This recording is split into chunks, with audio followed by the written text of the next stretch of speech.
Misericórdia divina para os arrependidos. Olá, gente querida, que a graça, a paz, o amor e as doces misericórdias do nosso Senhor estejam sobre vocês, sobre nós no dia de hoje. Eu espero que todos vocês estejam bem e para darmos continuidade aos nossos estudos, quero aqui dizer para você que todos eles estão gravados nas plataformas digitais da nossa igreja, onde você pode acessá-las e compartilhar com aquele que você ama o link desses estudos para que ele aprenda, para que ele seja edificado.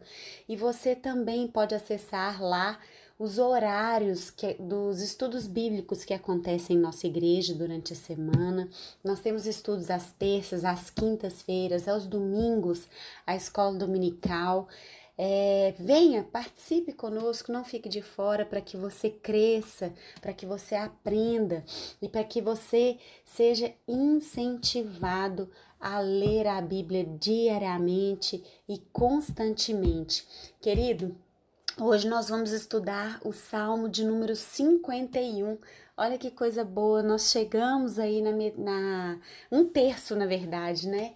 Não na metade, mas um terço já dos estudos de Salmo sendo cumpridos aqui para a honra e glória do Senhor, com muita dificuldade, mas também com muito desafio e aprendizado. Nós chegamos aqui no Salmo 51.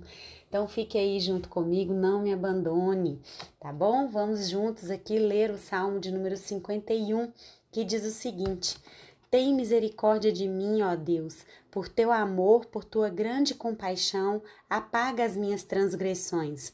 Lava-me de toda a minha culpa e purifica-me do meu pecado.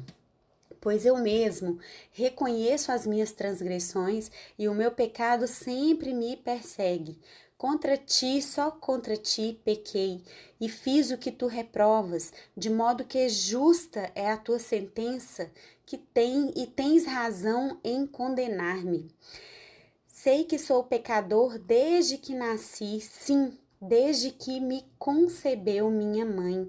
Sei que desejas a verdade no íntimo e no coração me ensinas a sabedoria. Purifica-me com hisopo e ficarei puro. Lava-me e mais branco do que a neve serei. Faz-me ouvir de novo júbilo e alegria, e os ossos que esmagaste exultarão.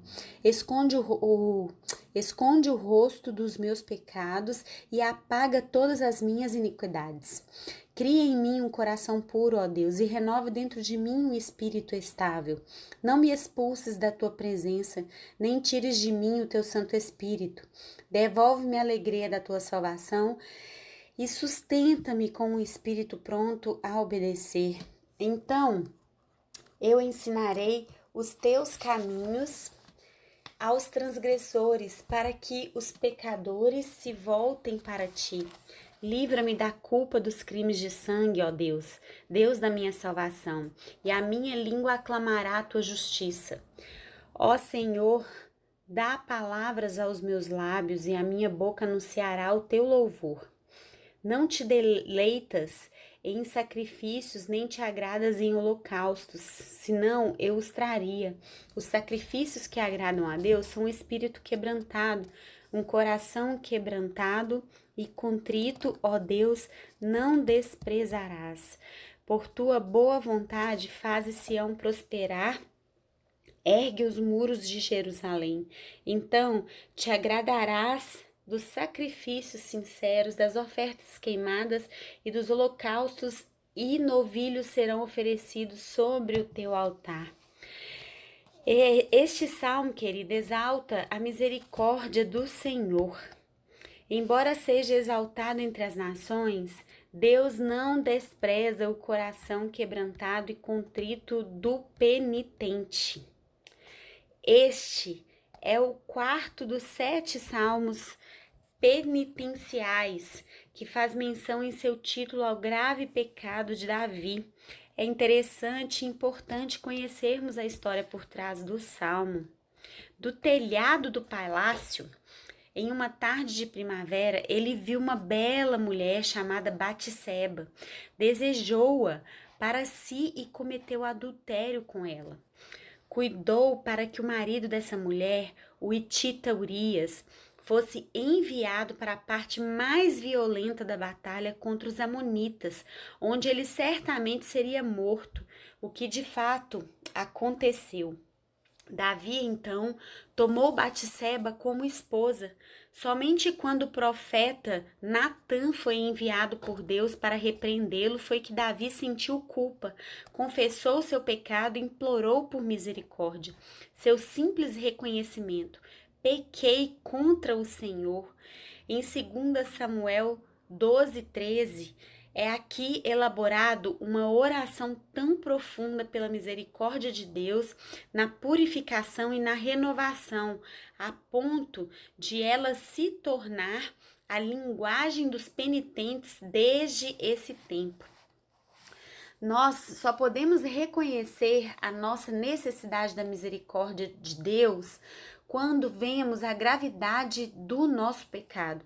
Assim como no Salmo 32, nos versículos 1 e 2 deste salmo, 3 palavras hebraicas distintas são usadas para descrever o pecado de Davi, que são elas: transgressão, que significa ultrapassar um limite, pecado, que é errar o alvo, e a iniquidade, que é a depravação da natureza, traduzida na Nova Versão Internacional como um tipo de culpa. O pensamento por trás dessas palavras se revela em um importante reconhecimento da essência e da origem do pecado. A essência do pecado é a revolta contra Deus. No versículo 4, nós vemos: contra ti, só contra ti pequei e fiz o que tu reprovas, de modo que justa é a tua sentença e tens razão em condenar-me. É verdade que Davi pecou contra Batseba e Urias, contra sua família e sua nação, mas sobretudo ele pecou contra o amor e a lei de Deus. Davi cobiçou, roubou, cometeu adultério e assassinato. E ao fazer isso, violou 4 dos 5 últimos mandamentos e colocou-se sob a justa sentença de Deus. Paulo cita em Romanos 3,4 essas palavras para estabelecer a justiça inabalável de Deus, de modo como o Senhor lida com os seres humanos.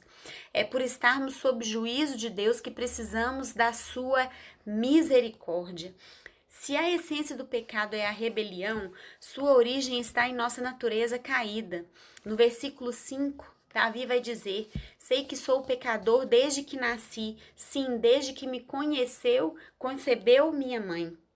É óbvio que isso não significa que os maravilhosos processos de concepção do nascimento são pecaminosos em si mesmos, mas que nossa natureza humana, desde o início, foi infectada pelo pecado. À medida que a herdamos de nossos pais, ela é distorcida pelo egocentrismo. Esse é o pecado original e Davi veio a reconhecê-lo quando suas paixões pecaminosas de lascívia, inveja, crueldade e cobiça dominaram-no e venceram. É quando nos vemos como somos, por um lado rebeldes contra Deus e sob o seu juízo, e por outro prisioneiros da própria natureza corrupta, que chegamos como Davi a ficar desesperados e a clamar a Deus por misericórdia. A misericórdia de Deus é expressa quando ele supre a necessidade do pecador, dando-lhe perdão e pureza. Ao orar por perdão, Davi usa 2 metáforas claras. Primeiro, ele pede a Deus que apague suas transgressões. Vemos isso nos versículos 1 e 9.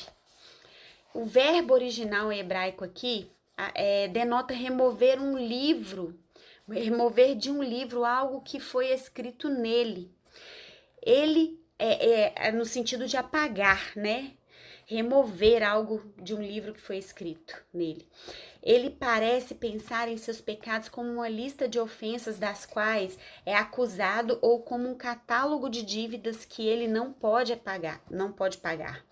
Ele pede que esse registro seja apagado.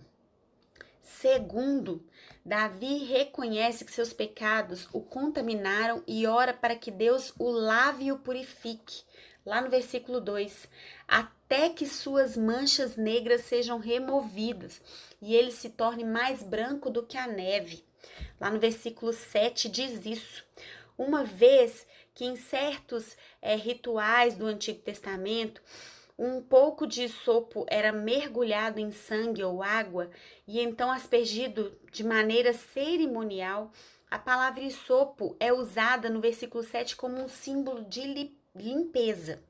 Mas Davi sabia que tinha uma necessidade de purificação e de perdão.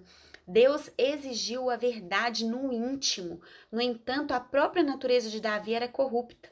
Somente o poder criativo de Deus poderia torná-lo uma nova pessoa. Então, Davi, o que ele fez? Ele orou. No versículo 10 diz: cria em mim um coração puro, ó Deus, e renova dentro de mim um espírito estável. Davi ansiava por uma nova natureza, com desejos novos e puros, e por um espírito estável e ao mesmo tempo pronto a obedecer. Ao que parece, Davi sabia, antes de toda a revelação do Novo Testamento ter sido dada, que a nova natureza e o novo espírito lhe poderiam ser concedidos somente pelo próprio Espírito Santo do Senhor. Se Deus, por sua misericórdia, desse a Davi uma consciência limpa e um coração puro, a tristeza que seu pecado lhe causou se transformaria em júbilo e alegria. A última parte deste salmo, dos versículos 13 ao 19, é dedicada às consequências de uma experiência com a misericórdia de Deus capaz de purificar e recriar as coisas. Davi decide que sua atitude para com as outras pessoas e para com Deus será diferente. Primeiro, Davi aceita sua responsabilidade para com os seus semelhantes. Tendo pecado contra eles, agora lhes servirá de outra maneira. Quando suas próprias transgressões foram perdoadas, ele ensinará o caminho de Deus aos transgressores, para que eles se voltem para o Senhor. Davi ora para ser libertado da culpa dos crimes de sangue. Talvez ele quisesse dizer que, embora tenha sido de fato culpado pelo sangue de Urias, estava decidido a fazer com que Deus não exigisse de suas mãos o sangue dos pecadores que ele não conseguiu advertir nem instruir. A segunda responsabilidade de Davi era para com Deus. Ele usará seus lábios na adoração, bem como no testemunho. No versículo 15 vai dizer: ó Senhor, dá palavras aos meus lábios e a minha boca anunciará o teu louvor. É isso que Deus deseja, nem sacrifício nem holocaustos. Davi não quer dizer que sacrifício algum seja agradável a Deus, não, mas que o tipo de sacrifício que Deus deseja, sobretudo de um transgressor como ele, é um coração quebrantado e contrito. E então, quando for perdoado, ele poderá oferecer mais sacrifícios de louvor e ação de graças a Deus. Para muitos historiadores, comentaristas, os dois últimos versículos não parecem pertencer de modo algum ao Salmo de Davi. Há uma aparente referência à reconstrução dos muros de Jerusalém no versículo 18, embora essas palavras possam ser figuradas. E no versículo 19, parece contradizer o versículo 16. No entanto, a discrepância é apenas superficial e é consistente com muitos ensinamentos em Salmos e nos livros dos profetas. A questão não é que os sacrifícios em si mesmos não sejam aceitáveis a Deus, mas que eles o agradam apenas se expressarem um coração contrito e adorador e uma vontade obediente. Ontem nós estudamos no Salmo 50 sobre a obediência, o prazer da obediência, e falamos sobre o sacrifício de ações de graças. E aqui, neste Salmo, nós vemos o sacrifício a Deus, que é um coração contrito e quebrantado, um coração adorador. Nós precisamos das misericórdias do Senhor, precisamos nos arrepender para que elas venham sobre as nossas vidas, para que tomemos posse da bondade, da misericórdia de Deus sobre nós. Que Deus te abençoe e até amanhã.